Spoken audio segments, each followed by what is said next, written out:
The G20 summit wrapped up its work this weekend. And interestingly enough, for the very first time, Saudi Arabia was the presidency, held that gavel. We're going to talk with the spokesperson for the Saudi Embassy, Fahad Nazer, returning here on Jimmy at the Crossroads about that and so much more.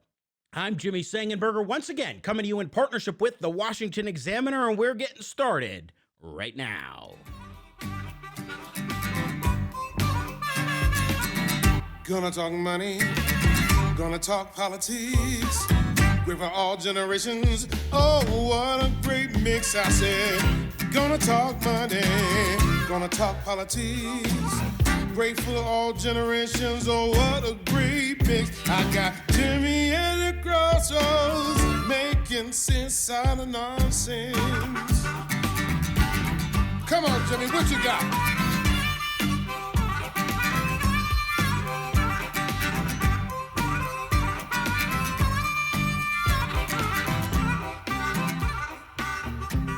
Hello, my friends, and welcome to another edition of Jimmy at the Crossroads. I'm Jimmy Sengenberger, your host for the program.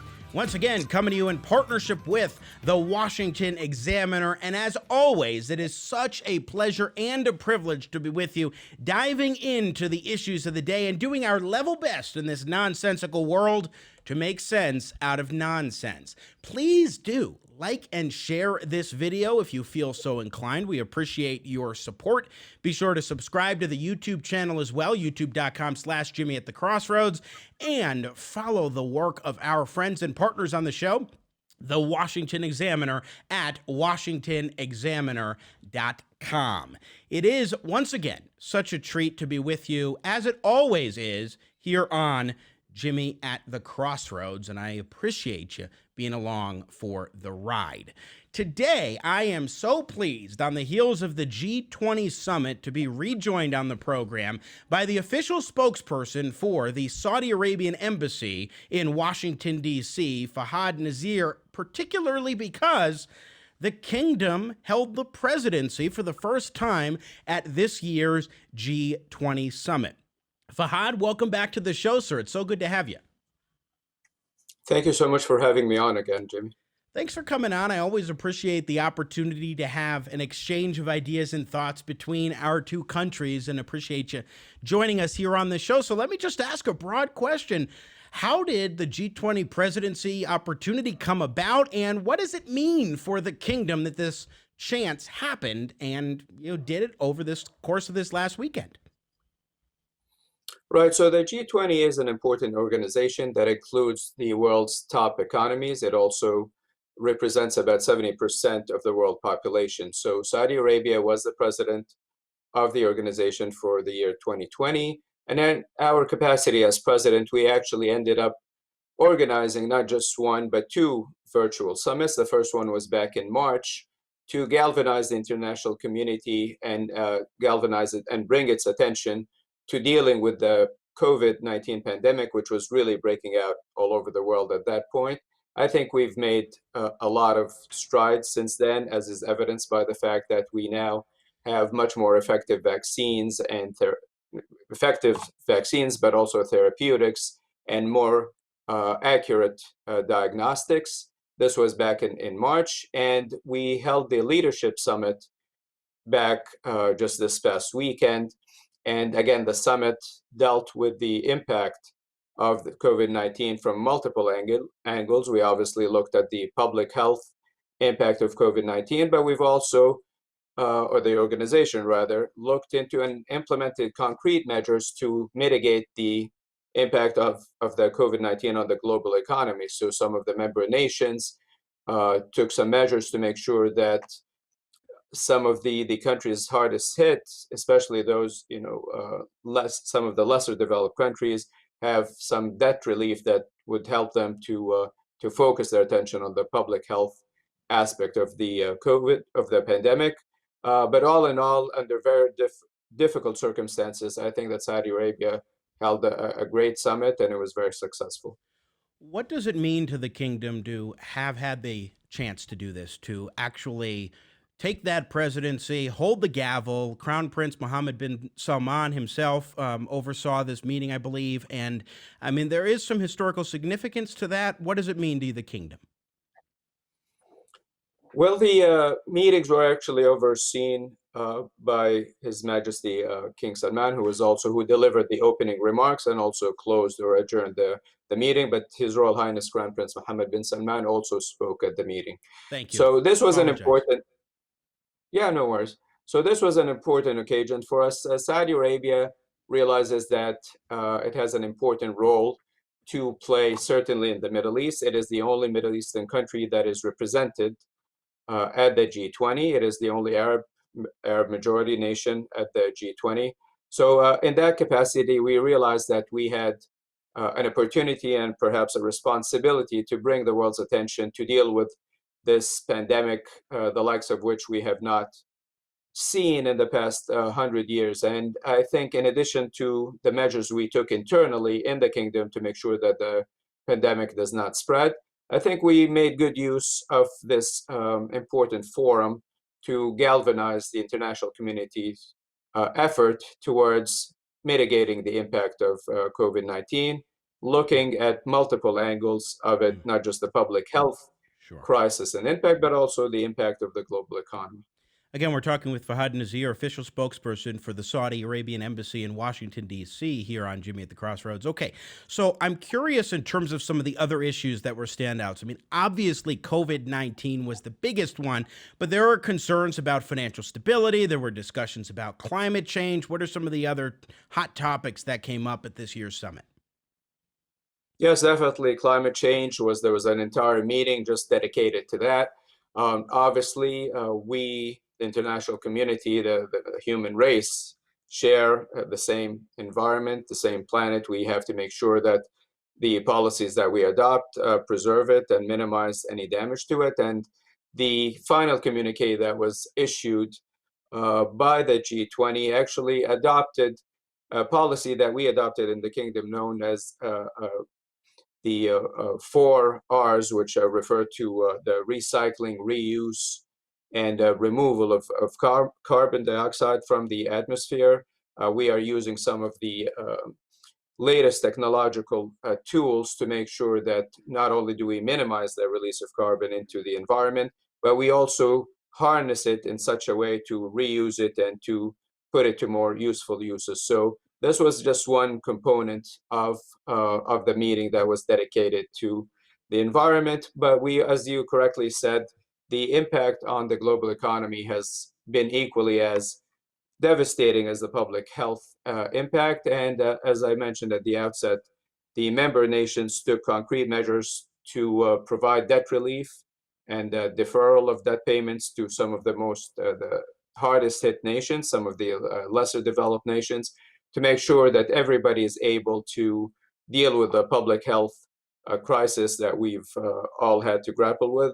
And I think I'm personally very optimistic about the fact that we might be nearing, turning the corner here based on the fact that we have all this great news about effective vaccines that we just heard over the past few days. While the therapeutics vastly improved, the prospect for not just one, not just two, but maybe even 3 vaccines going to market in even just a matter of weeks in the United States and around the globe is truly something to behold, because it will be the fastest that we have ever seen a vaccine go into development and then to market in world history. Truly a remarkable accomplishment indeed, if that does transpire. I do want to ask you, on a different topic, a couple more things I want to chat with you about. Fahad Nazer, again, our guest and spokesperson for the Saudi Arabian Embassy in Washington, D.C. Bangladesh is going through a rough patch on COVID-19 and other issues. I understand that the kingdom is providing support for that country. What can you tell us? Yes, in fact, it was the King Salman Center for Humanitarian Aid and Relief signed a joint statement of support with the U.S AID. Both organizations pledging $1 million towards support to cyclone shelters in Bangladesh. And I think that really underscores just the multifaceted nature of U.S Saudi relations and Saudi U.S cooperation. We obviously know that there's a great deal of cooperation between the two countries on countering extremist groups like ISIS and Al-Qaeda. We work very closely together to counter the malign activities of Iran in the Middle East and beyond. We also work closely together to stabilize global energy markets. But even when it comes to providing humanitarian relief to other countries, we still found a way to work together towards an equally important aspect of the relationship. Yeah, and that ties in with the big topic that you and I have hit on, I think, through all of our interviews. And we've had you on the program several times, Fahad Nazer, and we always appreciate the opportunity to talk. But it is so important to really understand the nature of the U.S. Saudi relationship, especially given the regional dynamics. You mentioned Iran. Certainly, the current presidential administration of President Trump understands the threat that Iran poses to the United States, to the Middle East, to the world. Hence, the U.S., under his leadership, withdrew from the Iranian nuclear deal. Earlier this week, there was a meeting in Saudi Arabia that included President Trump's Secretary of State, that would be Mike Pompeo, as well as Crown Prince Mohammed bin Salman. Media reports say that the Israeli Prime Minister was there as well. Of course, the Saudi Arabian, the kingdom, denies that that took place, but I'm curious what the significance is, at least of the meeting between Crown Prince Mohammed bin Salman and Secretary Pompeo this week, and what that can tell us about the current state of U.S.-Saudi relations. Well, I think I've mentioned in my previous appearances that Saudi-U.S. relations commemorated or marked their 75th anniversary back in February. This was the marking of the legendary meeting between the founder of modern-day Saudi Arabia, King Abdulaziz Al Saud, and President Franklin Delano Roosevelt aboard the USS Quincy in the Great Bitter Lake in the Suez Canal back in 1945. And since then, in those 75 years, the relationship has really continued to grow and to deepen and to broaden under both Democratic and Republican administrations. In fact, just last month, Saudi Arabia and the United States launched what is known as the strategic dialogue between the two countries. We had a big delegation here in Washington, D.C., headed by His Highness Prince Faisal Al Farhan, Saudi Arabia's foreign minister. The two countries discussed a host of issues that really underscore the multi-dimensional institutional nature of the relationship. So they spoke about defense cooperation to deter common threats. They spoke about intelligence cooperation, which I and others have argued has saved the lives of thousands of both Saudis and Americans over the years. They talked about enhancing and promoting stable energy markets. And Secretary Pompeo's recent visit was a continuation of discussions on all of these important fronts. Now, it does look here in the United States likely that Joe Biden will become the next president of the United States come January, although there are still some legal challenges that are going through the court process.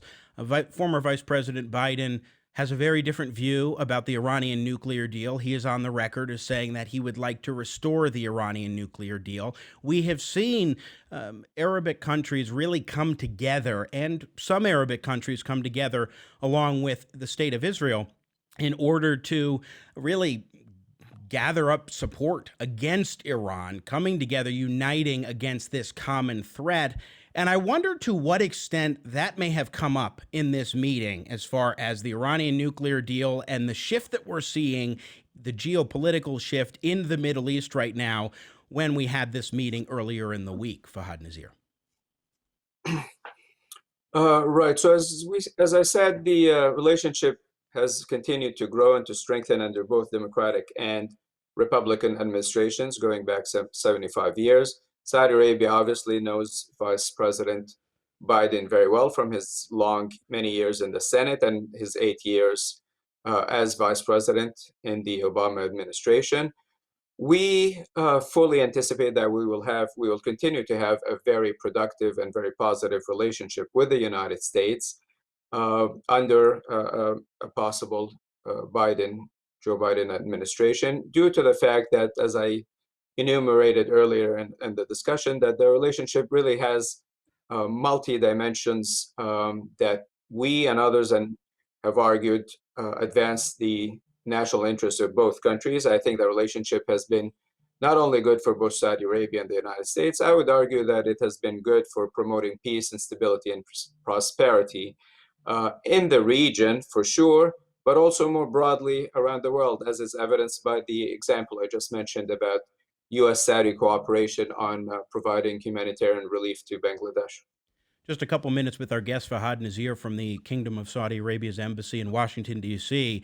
In terms of the nature of the relationship between the United States and Saudi Arabia, I think that there are so many different issues, as you have discussed, that we have seen the U.S. and Saudi Arabia and the Kingdom align on. And this Iranian nuclear deal and the threat that Iran poses clearly has, over the course of the last 4 or so years, been one of those significant alignments. I mean, you look at President Trump's visit to Riyadh, capital of Saudi Arabia, in 2017, just a few months after taking office.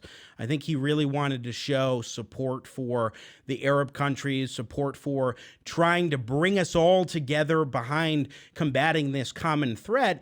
And I wonder if there's concern in the kingdom right now about the possibility that the United States may realign with the Iranian nuclear deal.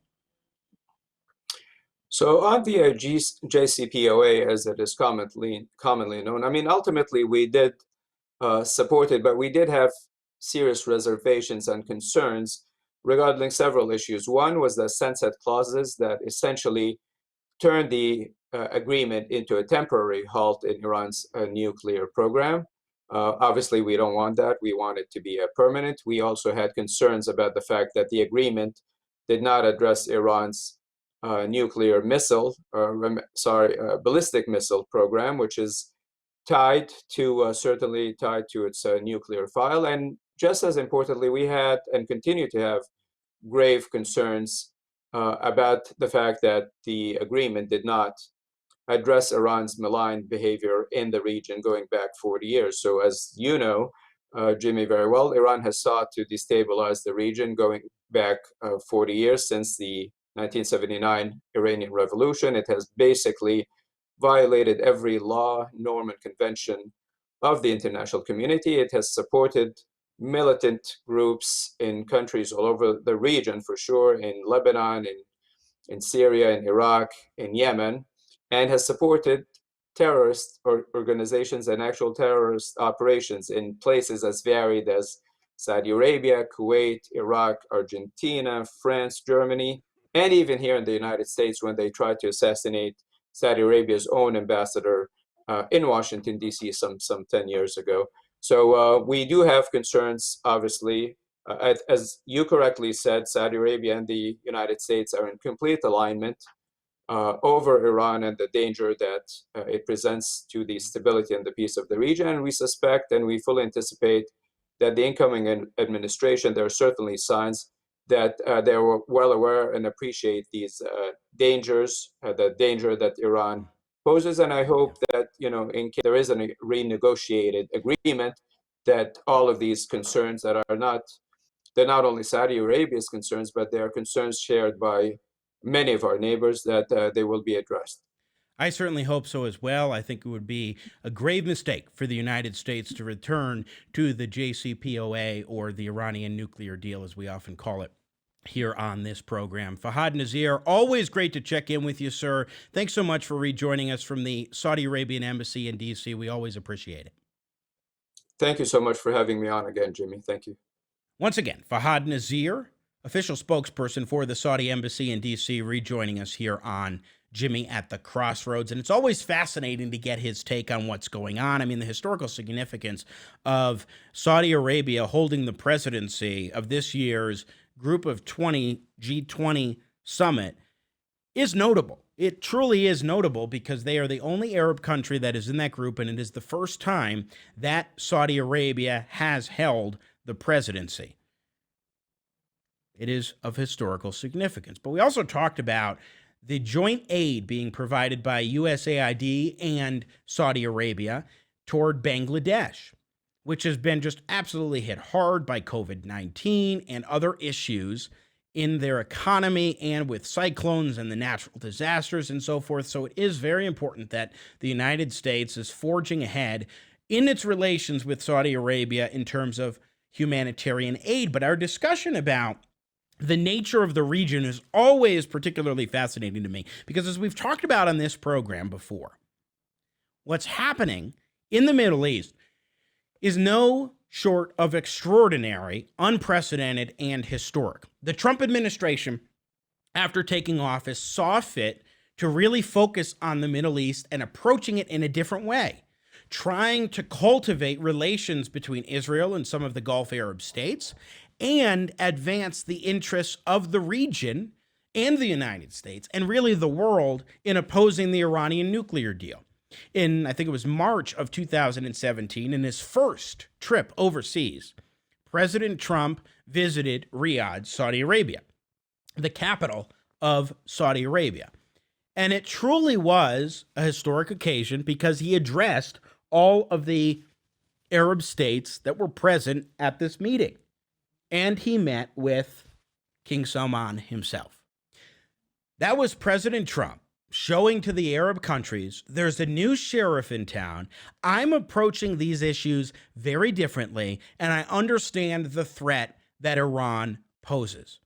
And that's critical because the way in which the Trump administration, under President Trump's leadership, has approached the Middle East in terms of the policy makeup has been very different. And it has given these countries a better sense of confidence that the United States understands the threat of Iran. It is a driving force behind the UAE, United Arab Emirates, and Bahrain forging ahead with relations with Israel in their Abraham Accords. That is a notable achievement. And the Iranian threat certainly is one of those big driving forces behind the alignment of these countries. And so I think that there is real significance to this meeting this week. Media reports say, for example, Wall Street Journal, 3 Saudi government advisors said that Benjamin Netanyahu, Prime Minister of Israel, was present at this meeting with Secretary Pompeo and Crown Prince Mohammed bin Salman. As I noted during the interview, the Saudi kingdom has already denied that this meeting took place. Regardless of what happened at that meeting, it seems to me, as an observer, that what we are seeing is concern in the region over the prospect of what Joe Biden will do if indeed he is sworn in as president of the United States vis-a-vis Iran and the Iranian nuclear deal, vis-a-vis the peace process that the Trump administration has been moving ahead with. Because President Trump's team has gone about Middle East peace in a very different way from the past, certainly a very different way from the Obama-Biden administration. And so I suspect that what we saw at the meeting earlier this week was the groundwork being laid. The groundwork being laid for these nations to be able to continue forging a better geopolitical situation in the region. For the Gulf Arab states and for Israel, particularly vis-a-vis Iran. So I think that this meeting earlier in the week was genuinely significant and something we all need to pay attention to, because it would be a damn shame if we see the progress that has been made in the Middle East under the Trump administration go by the wayside in a new Biden-Harris administration. We can't simply just say, oh, you know, Biden, he has decades of foreign policy experience. He was on the Foreign Relations Committee. I believe for a number of years he chaired the Foreign Relations Committee. And he was vice president of the United States and handled a lot of diplomatic affairs, so he must understand this. Well, Biden was vice president with the Iranian nuclear deal, and Joe Biden is a strong advocate for a return to the Iranian nuclear deal, which would be an absolute travesty on every level. We'll see what happens, but I do think that what's going on right now in the region vis-a-vis the United States is that Secretary Pompeo, under President Trump's direction, is trying to help ensure, is working to guarantee that the relations that have built up and the improvements in the region will continue and will not go by the wayside. Because the implications here should last far longer than simply the Trump administration. We'll see what happens. That is it for us today here on Jimmy at the Crossroads. My thanks once again to Fahad Nazer for joining us from the Saudi Arabian Embassy in D.C., and also to our partners at the Washington Examiner. By the way, I hope you had a great Thanksgiving. Really appreciate you joining us. A special thanks to you for being a part of the program and for sharing this video, liking and subscribing to our content. We really appreciate it. Thanks so much. Have a great rest of weekend. And as always, may God bless America.